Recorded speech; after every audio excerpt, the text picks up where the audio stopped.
The starship Orion's Pride drifted in silence above the blue curve of a distant colony world, its gleaming hull a marvel of engineering, yet at its heart lay a machine that no one aboard fully understood. The main propulsion engine, built from a combination of Terran science and alien technology, was meant to be the crown jewel of the fleet, an engine so advanced that it could bend space and have the distance between stars. Yet now, when the ship's system should have been alive with power, the engine sat dormant, its crystal conduits pulsing faintly, like the shallow breath of a dying giant. Engineers swarmed the chamber, their hands smeared with grease and their faces tight with frustration. Diagnostic lights flickered across their consoles, lines of alien script scrolling endlessly as if mocking their attempts to make sense of it.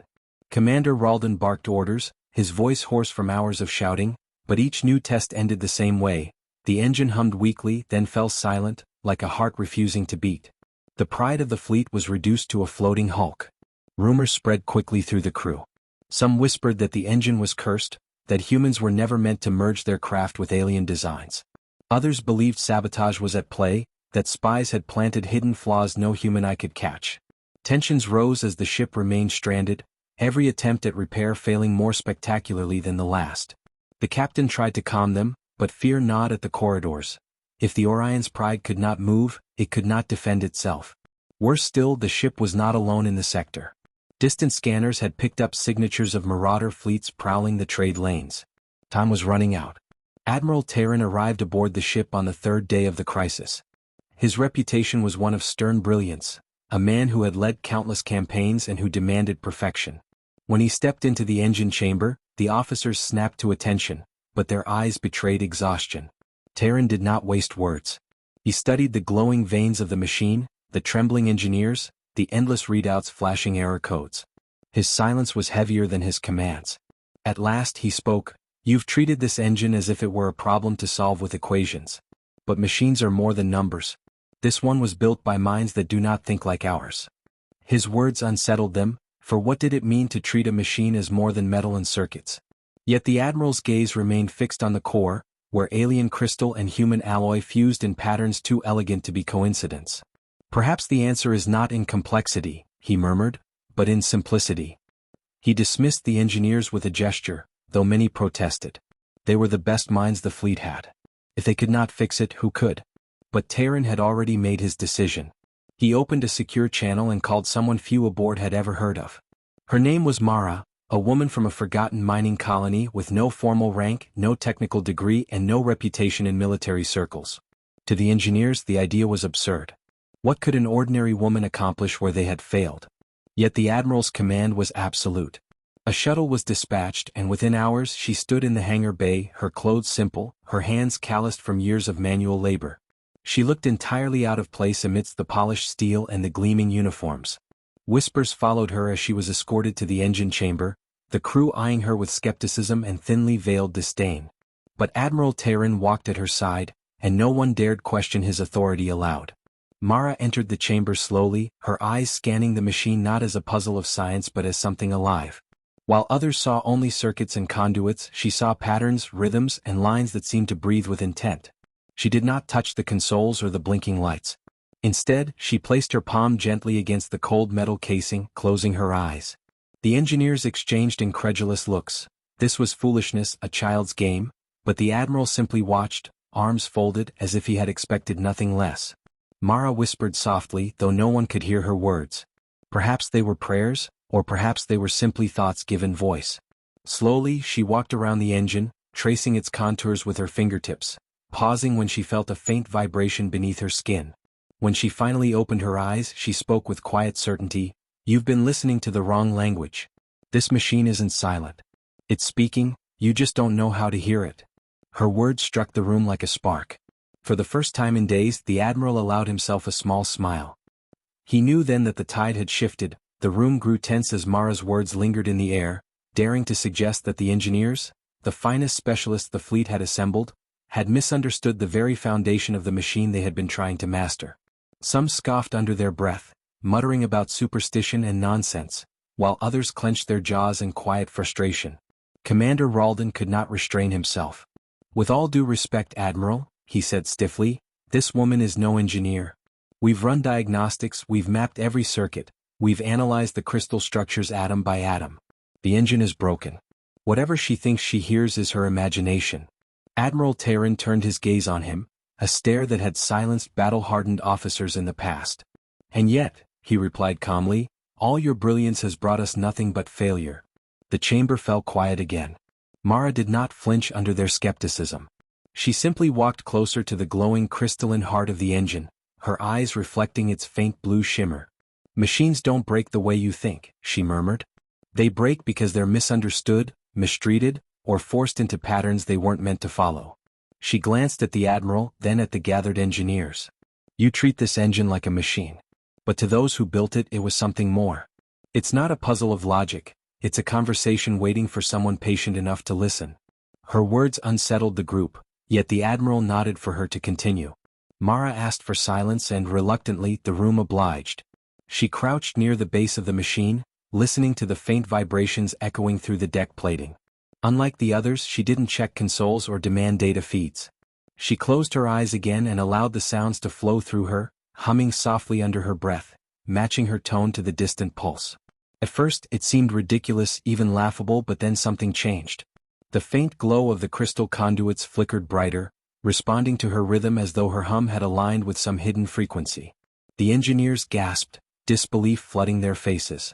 4 days they had tried to force the engine awake, pumping it with power, rewriting code, recalibrating systems, and yet here was a woman with no technical training making the machine stir with nothing but her voice. Mara smiled faintly as though she had expected it all along. It's not broken, she said. It's confused. You've been shouting at it with numbers, when all it needed was someone to speak its language. Ralden bristled. Machines don't have languages. They obey commands. Inputs and outputs, nothing more. Mara stood, brushing dust from her hands, her gaze steady. That's where you're wrong. Whoever built this engine didn't think in inputs and outputs. They thought in patterns, harmonies, balances. You can't demand it to obey, you have to ask. You have to earn its trust. The Admiral's eyes gleamed at her words. He had known her long enough, if only from a distance, to understand she saw the world differently. Years ago, when he had first heard whispers of the woman who fixed broken mining drills and malfunctioning ventilation systems not with manuals but with intuition, he had kept her name close, waiting for the day when her gift might matter. And now here she was, standing in front of the most advanced engine humanity had ever possessed, proving his instinct right.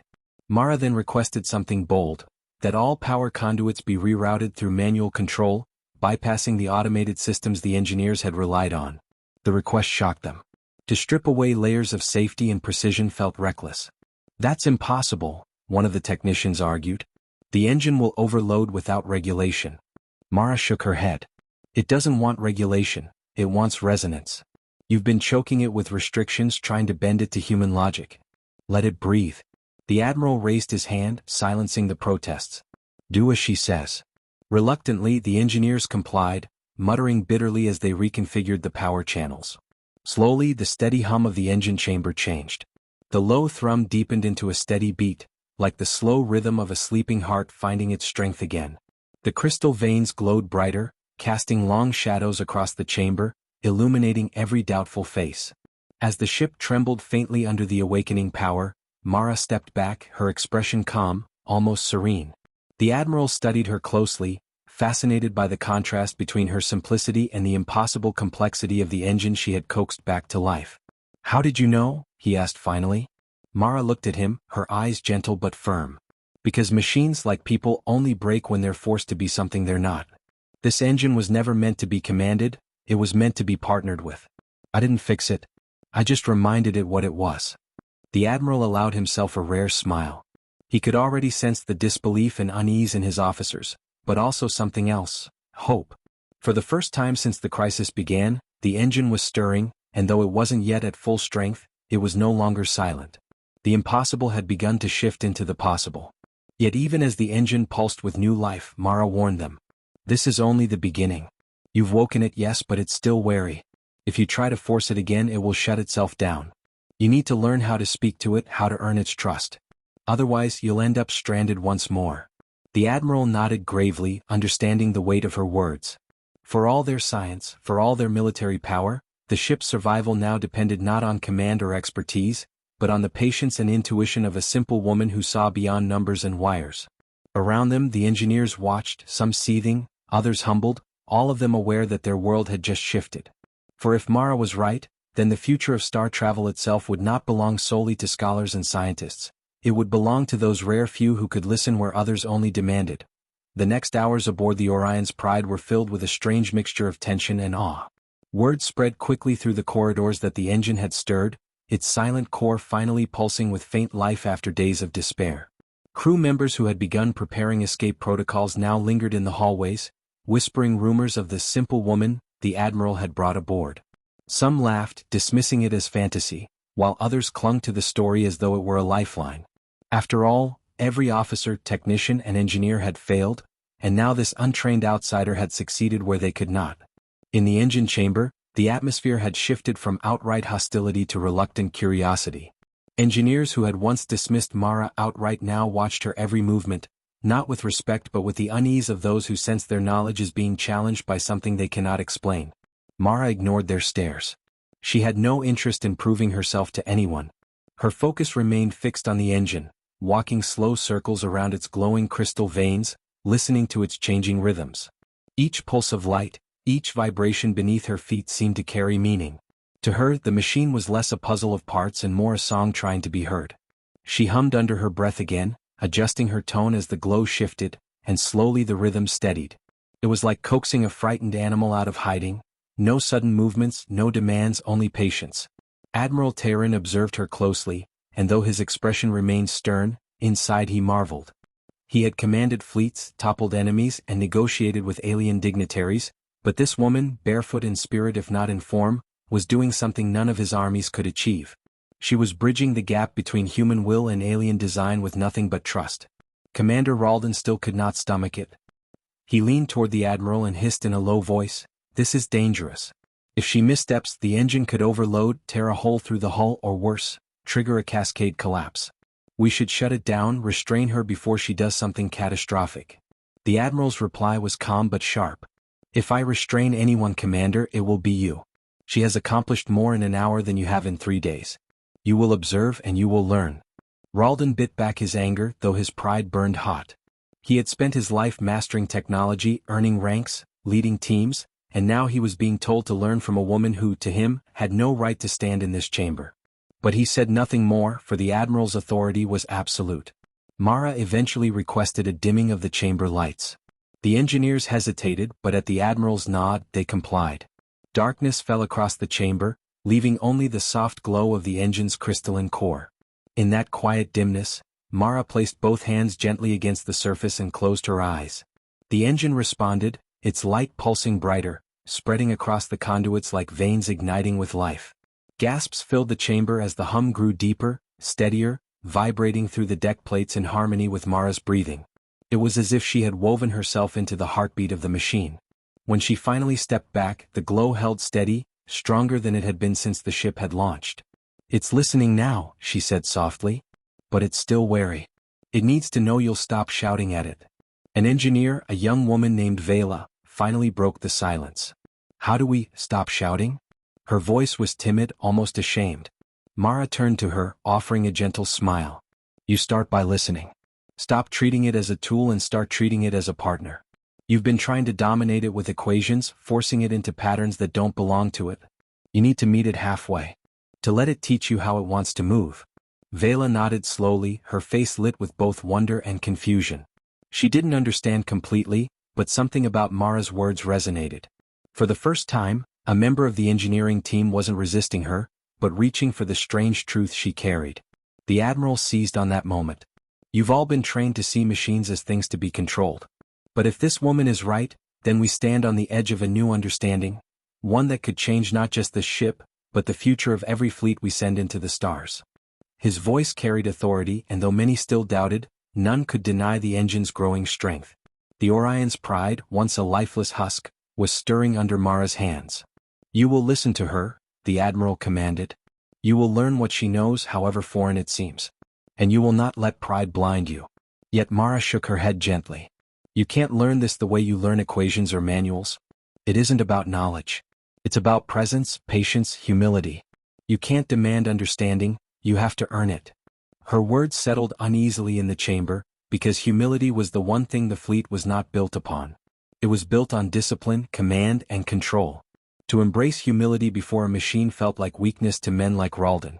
And yet, as the engine pulsed brighter, none could deny the results. But as the glow spread stronger through the conduits, alarms suddenly chirped at the consoles.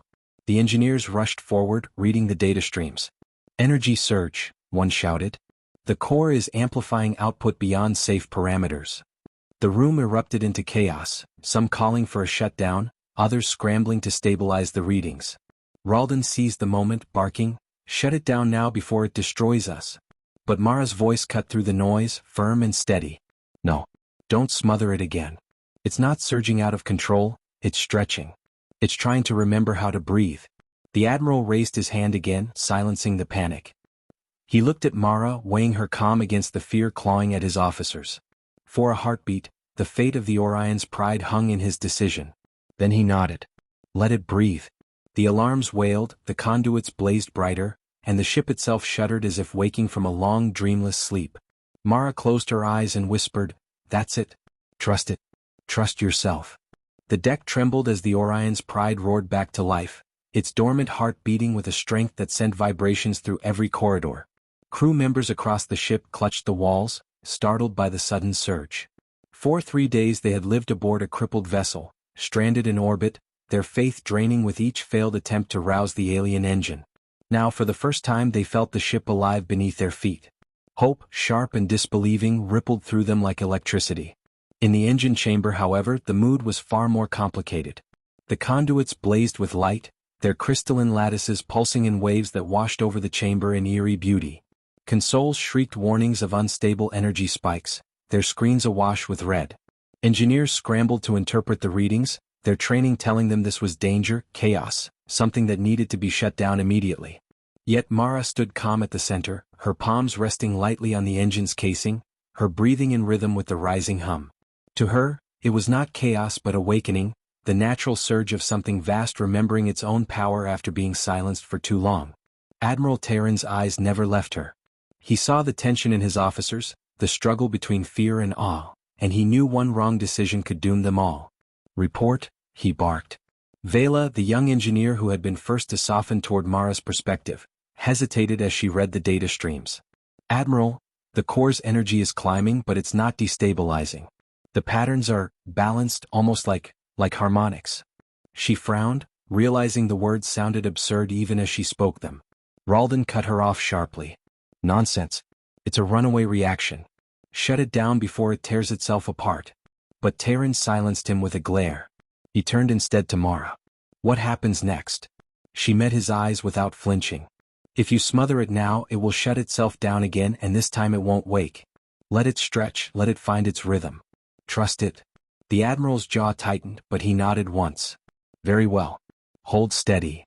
The ship groaned as the engine's vibrations spread outward, resonating through the hull like the chords of some colossal instrument. The lighting flickered, then stabilized, and the consoles began to shift from red to amber, then to a cautious green. The alarms died one by one, leaving behind only the deep, steady hum of the awakened core. The crystal veins blazed brighter than ever, casting shadows across the awestruck faces of those present. For the first time the engine was truly alive. Mara stepped back, her voice low but sure. "It remembers now." The Admiral allowed himself a breath he hadn't realized he'd been holding. Around him, disbelief mingled with relief. Even Ralden fell silent, his protest caught in his throat. Against all logic, against every model and calculation, the woman had been right. But relief was short-lived. An urgent chime rang out from the comm systems, followed by the voice of the ship's tactical officer. "Admiral, long-range scans confirm unidentified vessels entering the sector. Signatures match Marauder fleets, 5 ships closing fast." The chamber stiffened, faces draining of color. 4 days they had feared this moment, knowing the Orion's pride was a sitting target without its engine. Now, as power surged back into the ship's veins, the enemy had arrived. Admiral Terran straightened, his voice carrying sharp command. "Bring weapons online. Prepare for intercept." Officers hurried to obey, their fear tempered by the sudden possibility of escape. Yet beneath the steel of his words Terran knew the truth. The engine was still young in its awakening, untested. If it faltered, the marauders would tear them apart. Mara seemed to sense his thoughts. She stepped closer, her eyes steady. Don't force it too hard, Admiral. It's strong, but it's still finding its balance. If you push it into a fight too soon, it could retreat again. He regarded her in silence, the weight of command heavy upon him. Duty demanded he ready the ship for battle, but instinct told him this woman saw truths no one else could. Then what do you suggest? He asked. She placed a hand on the engine's surface once more, feeling the steady rhythm beneath. Don't command it to fight. Ask it to carry you away. Let it prove itself through motion, not war. The Admiral's mind raced. Retreat was not dishonor, survival was paramount, but to order his fleet's pride to run instead of fight grated against every instinct.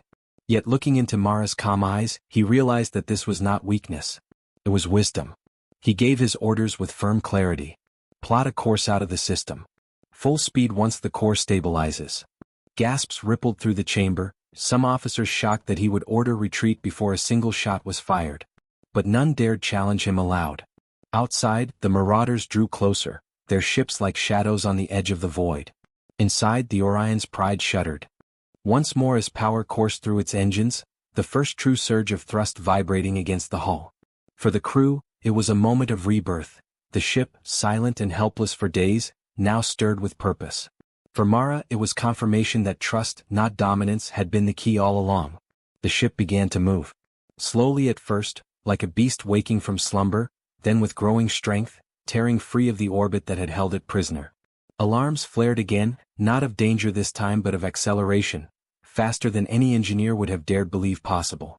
The stars outside the viewports began to blur as the alien drive bent space around them, propelling them into a velocity no human vessel had ever achieved.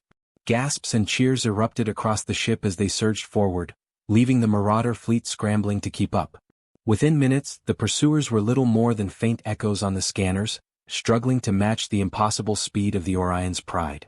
In the engine chamber, Mara's eyes glistened as she felt the rhythm stabilize into something powerful, steady, alive. There, she whispered. Now it knows you trust it. And in return, it will carry you further than you've ever dreamed.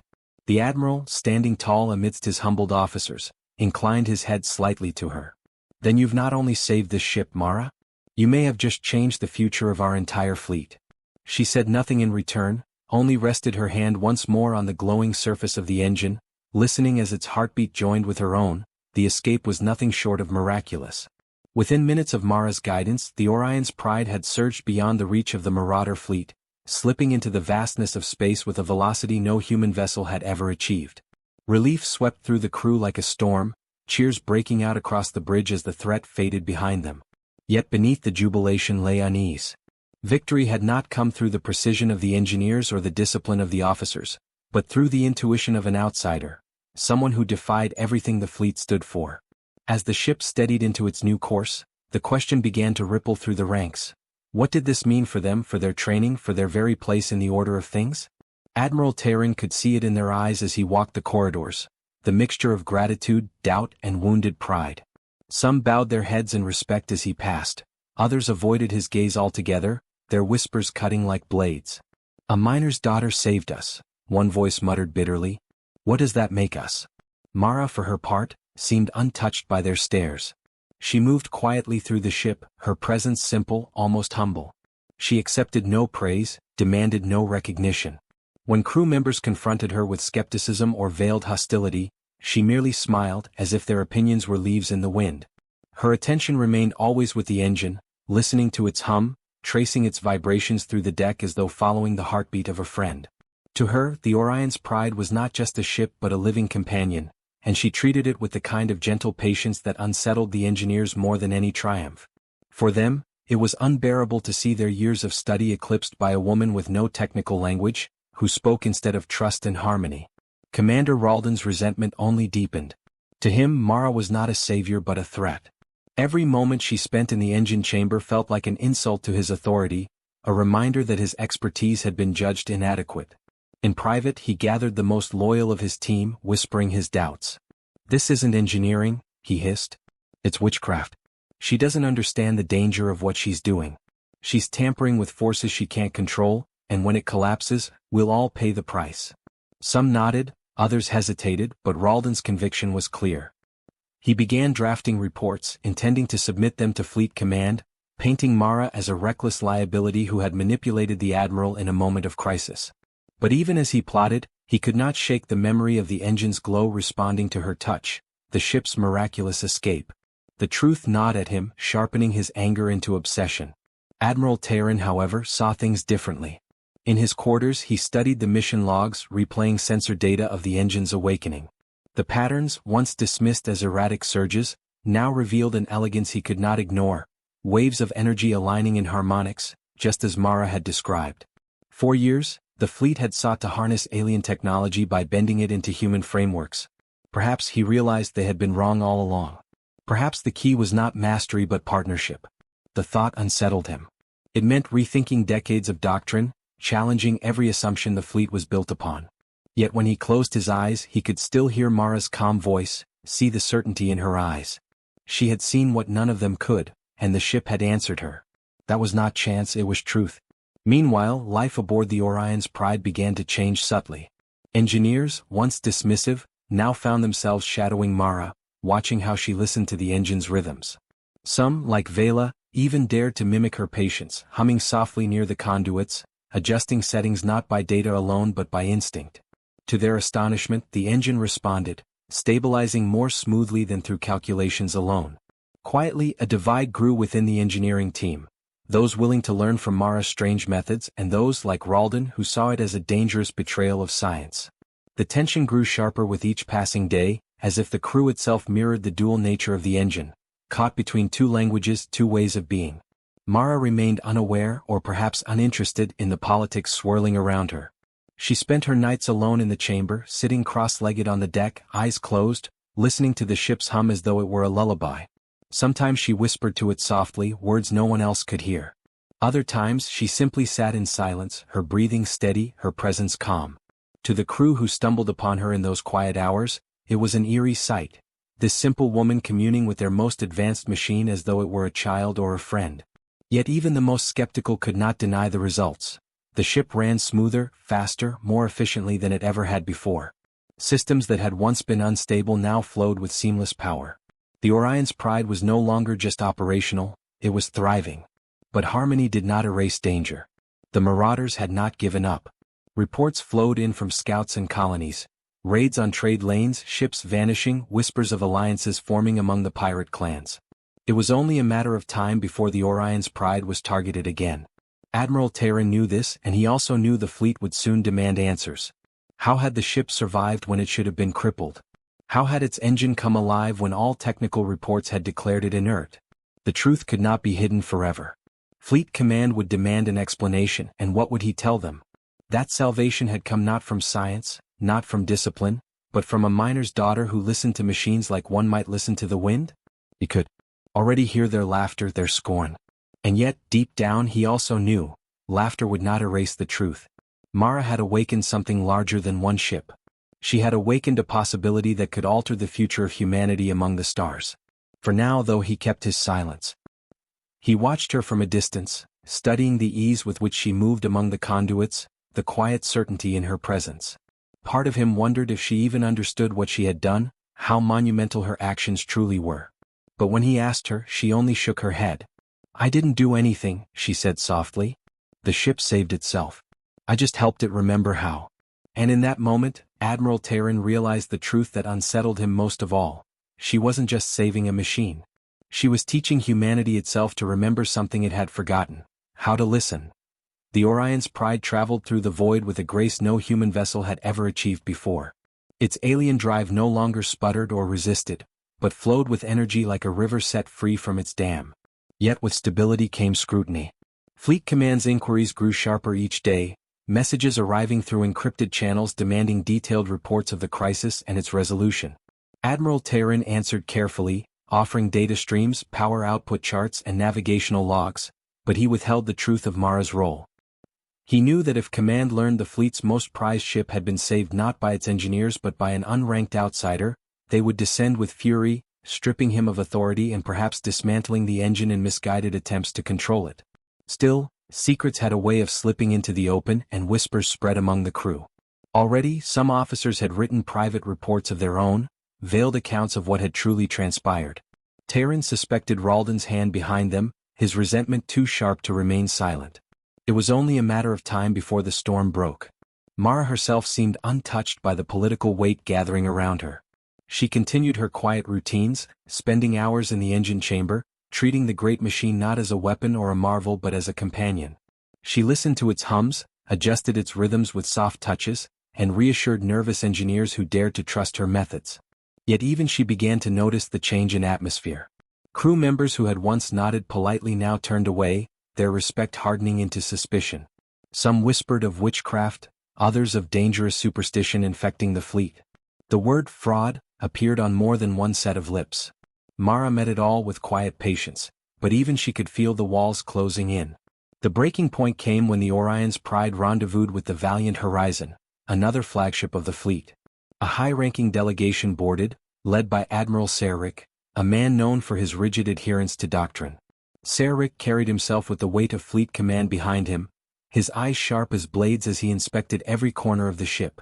When he arrived at the engine chamber, his gaze narrowed at the sight of Mara standing near the glowing conduits, her simple clothes and unassuming presence a stark contrast to the armored uniforms surrounding her. "Who is this civilian?" he demanded. His voice cut through the chamber like steel. Silence followed, broken only when Terran answered evenly, "This is Mara. Without her, this ship would be nothing but drifting wreckage." Sarek's eyes burned with incredulity. "You mean to tell me you entrusted the most advanced engine in our fleet to a peasant?" Ralden seized the moment. He stepped forward, his words sharp with carefully rehearsed venom. "Admiral Sarek, I can confirm it. This woman meddled with the engine in ways no trained engineer would condone. She spoke nonsense of listening and trust, yet somehow manipulated the machine into reactivation. I've already filed preliminary reports detailing the danger she represents." The delegation murmured among themselves, nodding grimly. To them, it was a scandal waiting to explode, a breach of discipline, a risk to the fleet's reputation. Mara stood silently, her eyes calm as if the accusations were nothing more than passing storms. Terran did not flinch. He stepped closer to Sarek, his voice carrying the weight of command. "She saved this ship when all your engineers failed. Call her what you will, but you cannot deny the truth. Without her we would be dead, our ship lost and our fleet weakened. She is no danger, she is a gift." Sarek sneered, his tone cold. "Or perhaps she is a danger precisely because she succeeded. If alien technology responds to her methods, then she represents a variable outside our control. The fleet cannot depend on superstition and instinct. We must master this machine, not submit to it." His words struck the officers like hammers. Some nodded, reassured by the clarity of doctrine. Others, remembering the glow of the engine under Mara's touch, hesitated. The chamber became a battlefield of belief, one side demanding control, the other whispering of trust. Mara finally spoke, her voice soft but steady. "You think mastery will make you strong. But this machine was not built for mastery. It was built for partnership. The harder you try to command it, the more it will resist. That is why it shut down under your hands. It does not obey force, it answers to harmony." Her words fell into silence, yet the engine itself seemed to answer, its hum deepening, its light pulsing as though affirming her truth. For a moment even Sarek faltered, his eyes flicking toward the glow with unease. But pride quickly returned and he barked, "Coincidence? Tricks of light and sound. Nothing more." The standoff ended with Sarek delivering his decree. "Fleet Command will hear of this. The woman will be taken into custody for further investigation. If she is genuine, then her methods will be dissected and documented. If not, she will be removed from this vessel for the safety of all aboard." His soldiers moved to seize her, their boots striking hard against the deck. The chamber bristled with tension, some officers instinctively stepping back, others daring to move closer to Mara's side. Admiral Terran raised his hand, his voice low but commanding. "You will not touch her." Sarek's eyes widened with outrage. "You would defy fleet command?" Terran's gaze was unflinching. "I will protect the one who saved my ship. If command wishes to strip me of rank, so be it. But I will not betray her." For a moment, it seemed war would erupt within the chamber itself, officers torn between obedience and loyalty, fear and truth. But Mara lifted her hand gently, her calm presence diffusing the storm. "It's all right," she said quietly. "I'm not afraid. Do what you think you must." Her words struck deeper than any command, for they carried no bitterness, only a strange serenity. Even Sarek found himself momentarily unsettled, though he masked it quickly. "Then it is settled," he snapped. "She will come with us." As the soldiers moved forward again, the engine's hum shifted sharply, a sudden rise in pitch like a warning growl. The conduits blazed with light, the deck vibrating beneath their boots. The men froze, uncertainty flashing in their eyes. Mara smiled faintly, laying her hand on the core. "See? It knows." The glow softened, steadying once more. "It doesn't want to be torn apart, and neither do I. But I will go with you if that is what must happen." Admiral Terran's jaw tightened. He saw the trap tightening around them, Fleet Command's authority on one side, Mara's quiet defiance on the other, and the ship itself caught between. The future of the Orion's pride, perhaps of the fleet itself, now hung on what would happen next. The first strike came as a flash of red across the void, a Marauder frigate decloaking just beyond the defense perimeter. It fired without warning, lancing beams of plasma toward the immobilized colony station. Panic rippled across the command deck as alarms shrieked and status screens bled red warnings. But where once there would have been helplessness, now there was readiness. The Orion's pride had been waiting. Admiral Terran's voice cut through the chaos like steel. "Engage engines. Target enemy vessels." At the heart of the ship, Mara pressed her palm against the crystal housing of the core, whispering a single command. The engine roared to life, not with the fragile sputter of before but with the thunderous certainty of a giant awakened. Energy rippled outward, the ship leaping forward as if pulled by unseen tides. The sudden burst of speed caught the Marauders unprepared. One moment the frigate loomed ahead, the next it was outflanked, plasma bursts tearing through its shields before it could retreat. For the first time in its service, the Orion's pride fought as it had been meant to, seamless, alive, unstoppable. The crew, once doubtful, now moved with newfound confidence. Where their hands had hesitated before, they now trusted the ship to answer.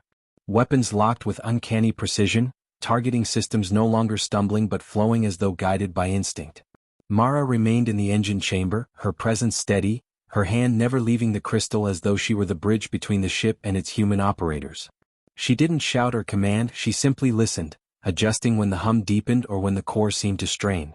The ship followed her rhythm, responding not to data strings alone but to the quiet understanding she offered.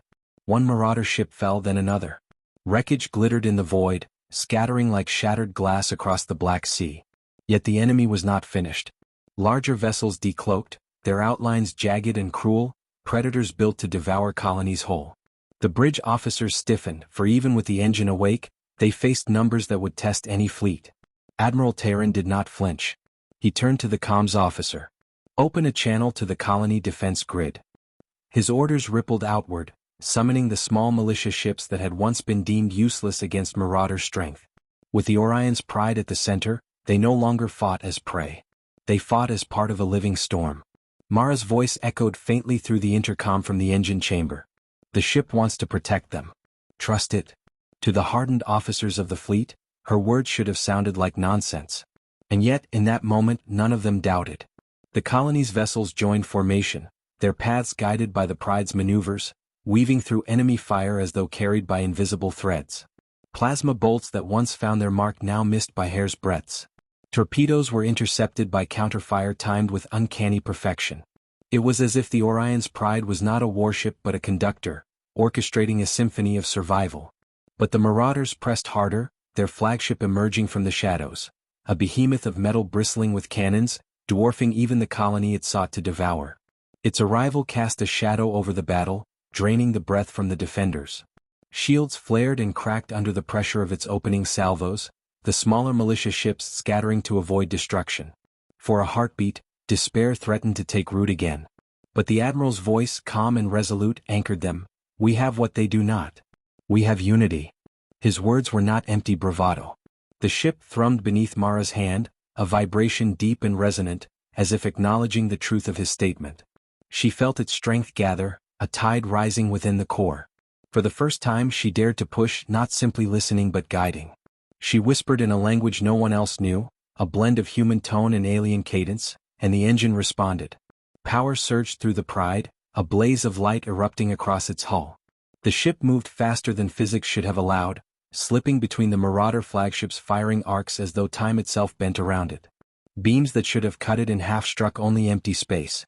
The Pride lashed back, its cannons synchronized in perfect unison, battering the flagship's shields with relentless precision. The Marauder captain, hidden within the shadow of his vessel, unleashed wave after wave of counterfire, but for every strike the Pride seemed already to be elsewhere, a step ahead. It was not invincibility, it was harmony, the fusion of human will, alien design, and one woman's simple intuition. Slowly the tide turned. The Marauder ships, once predators, began to falter, their formations breaking under the weight of the Pride's relentless dance. The militia ships pressed harder, emboldened, no longer scattered prey but a coordinated force. Together they carved through the enemy line, each victory echoing across the void like a promise fulfilled. Yet victory came at a cost. The flagship's dying breath was a desperate, all-consuming strike, a pulse of raw energy unleashed in defiance. The Pride caught the brunt of it, its shields screaming under the impact, its hull trembling as systems faltered. For a moment, silence fell, the terrifying silence of failure. Mara pressed both hands to the crystal, her forehead resting against its cold surface, whispering with urgency. The ship answered, flickering but not breaking, holding the line until the last of the enemy's light faded. When the void cleared, only wreckage remained, drifting like silent tombs. The Marauders were gone. The Orion's Pride, scarred but unbroken, floated amidst the debris like a beacon. The colony was safe.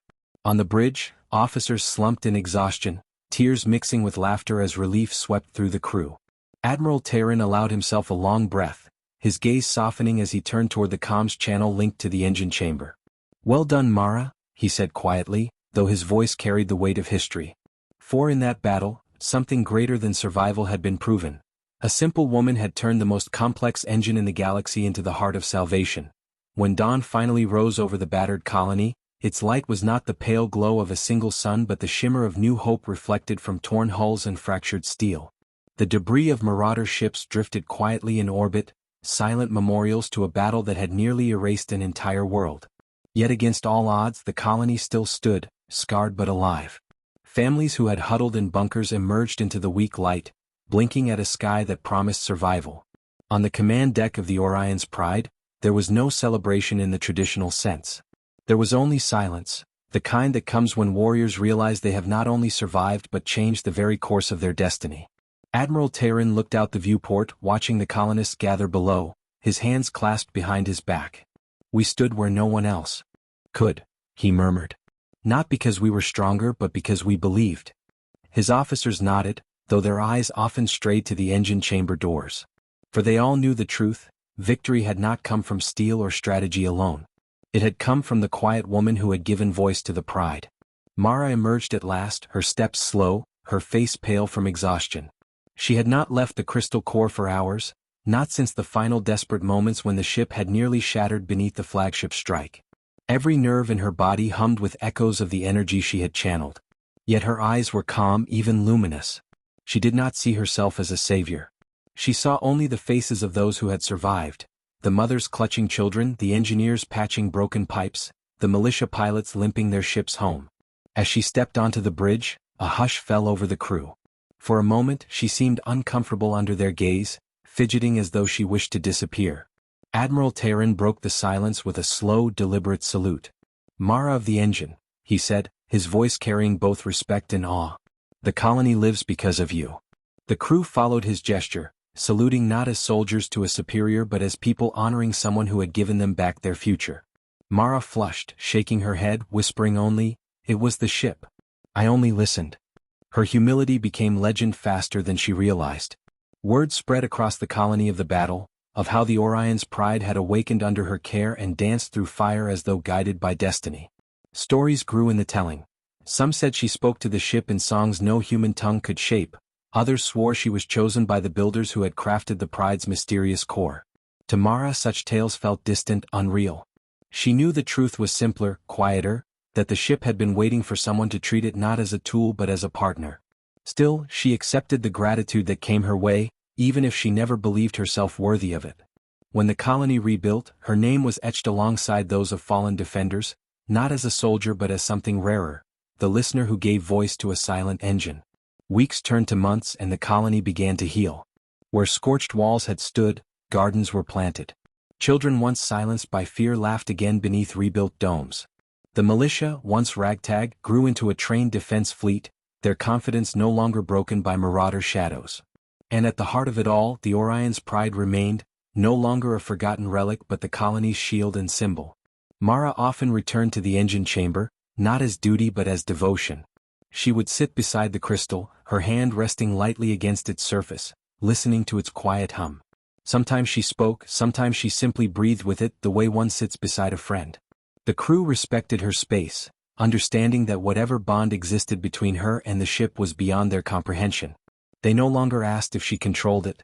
They only knew that when Mara listened, the pride was never silent. But peace was never absolute. Rumors drifted from the outer sectors of marauders regrouping, of empires stirring at the edges of charted space. Some feared that the pride would be called again into battles fiercer than before. Yet when such whispers reached the colony, people no longer trembled. They would say, "We have endured once. We will endure again." It was not bravado but conviction, born from the memory of standing at the edge of annihilation and surviving. For Mara, the future remained uncertain. She knew the pride was not hers to command, it belonged to the colony, to every soul who called it home. Still, she carried a quiet certainty in her heart. So long as the engine hummed and she could hear its voice, the colony would never stand alone. On the anniversary of the battle, the colony held a gathering beneath the starlit sky. Lanterns rose into the night, carrying names of the fallen, drifting like small suns among the stars. Mara stood at the edge of the crowd, watching the lanterns rise. A small child tugged at her hand, offering her a lantern of her own. She hesitated, then smiled softly, writing a single word before releasing it to the sky: harmony. For that was what she had found, not power, not command, but harmony between human and machine, between fear and hope. As her lantern drifted higher, its glow merging with the countless others, Mara allowed herself a rare smile. The battle was over, the scars remained, but something greater had been born from the fire. A legacy of unity, a belief that even the simplest voice could awaken the strongest of giants. The stars above shimmered, vast and eternal, indifferent to the struggles of those who lived beneath them. Yet among them now drifted the Orion's pride, scarred but radiant, carrying within it the hum of an engine that sang not of war, but of survival, connection, and quiet strength. Its legend would echo across generations, not as the tale of a weapon, but as the story of how a silent ship found its voice, through the heart of a woman who simply chose to listen. And in that listening, an entire world was saved. The end.